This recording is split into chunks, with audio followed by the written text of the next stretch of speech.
23 अप्रैल पश्चिम बंगाल की धरती पर लोकतंत्र का वो उत्सव देखा गया जिसने इतिहास के पन्नों को पलट कर रख दिया। 294 सीटों के इस महासंग्राम में पहले चरण की 152 सीटों पर जब वोटिंग खत्म हुई तो आंकड़ों ने सभी को चौंका दिया।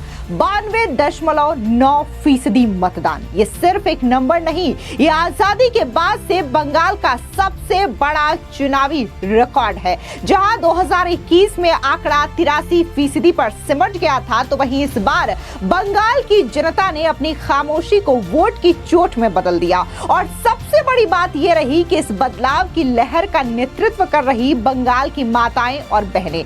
पुरुषों के 90.92% के मुकाबले महिलाओं का 92.69% वोट डालना इस बात की गवाही है कि ममता दीदी के अभेद किले में दरार आ चुकी है। आखिर इस ऐतिहासिक वोटिंग के पीछे का मास्टरमाइंड कौन है? जवाब एक ही है, आधुनिक राजनीति के चाणक्य और देश के गृह मंत्री अमित शाह।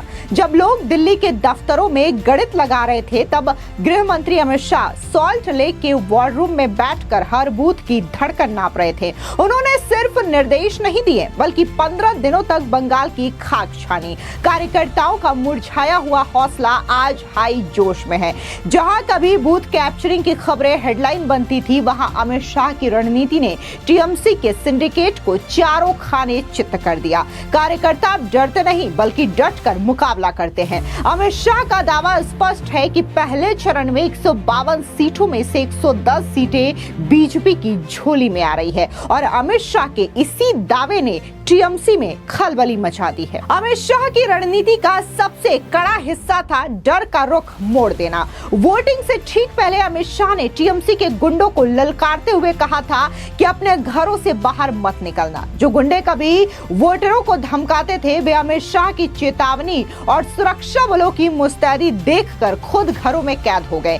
केंद्रीय सुरक्षा बलों की 2407 कंपनियां और 40,000 पुलिसकर्मियों ने बंगाल को छावनी नहीं बल्कि एक सुरक्षित लोकतंत्र का आंगन बना दिया।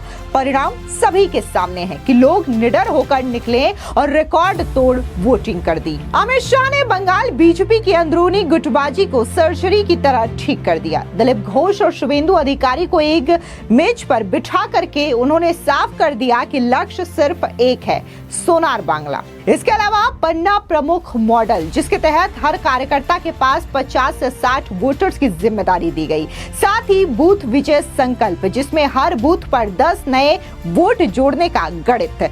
इसके अलावा टारगेट 170 का, यानी कि अमित शाह ने लक्ष्य छोटा नहीं रखा, उन्होंने 170 से ज्यादा सीटों का ब्लूप्रिंट तैयार किया। विरोधियों ने बाहरी का नैरेटिव सेट करने की कोशिश की, लेकिन अमित शाह ने एक ही प्रहार से उसे पूरी तरीके से ध्वस्त कर दिया। अमित शाह ने यह साफ किया कि बंगाल का मुख्यमंत्री इसी मिट्टी का बेटा होगा, जिसे बंगाली माध्यम से पढ़ाई की हो और वो बंगाल में ही जन्मा होगा।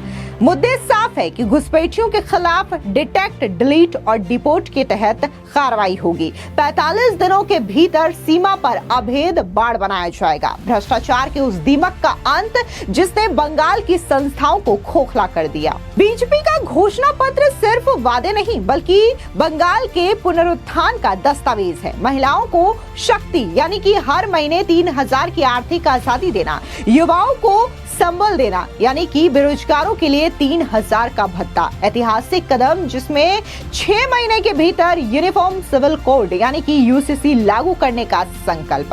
आर्थिक क्रांति के तहत चाय बागानों का उद्धार और 7वें वेतन आयोग की गारंटी। 152 सीटों पर हुई पहले चरण के दौरान इस बम्पर वोटिंग ने ममता बनर्जी के रातों की नींद उड़ा करके रख दी है। ये सिर्फ चुनाव नहीं, एक जनादेश है, तुष्टीकरण के खिलाफ, हिंसा के खिलाफ और सिंडिकेट राज के खिलाफ। अमित शाह के मिशन बंगाल ने यह साबित कर दिया है कि अब बंगाल में खेला नहीं होगा, अब बंगाल में विकास और सुरक्षा का सूर्योदय होगा।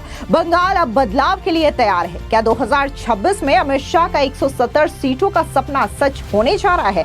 पहले चरण के रुझान तो यही कह रहे हैं। फिलहाल इस पूरी रिपोर्ट पर आपकी क्या राय है? कमेंट सेक्शन में जरूर बताएं। धन्यवाद।